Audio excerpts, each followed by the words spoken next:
Alright, welcome back. So, since this page doesn't have my equation, I'm just going to write it on the side. Y equals mx plus b.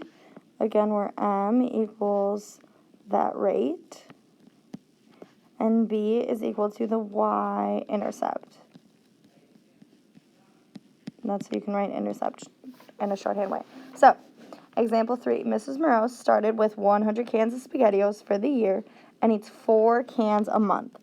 So she's starting with 100 cans and she eats 4 cans a month.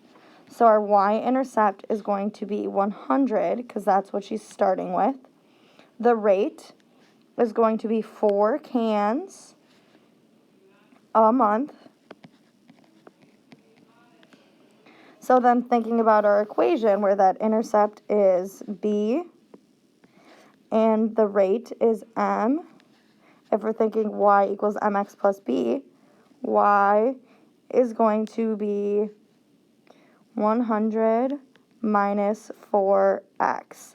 And it is this minus 4x because she is eating 4 cans a month. So she's taking that away.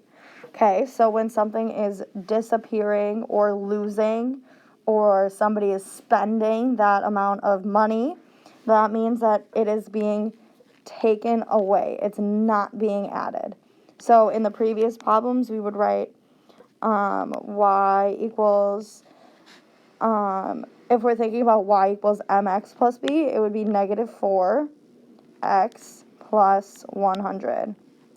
Okay, but still making sure that we are adding that negative 4. So sometimes I like to write it this way, just so I can see that it is taking away that 4x.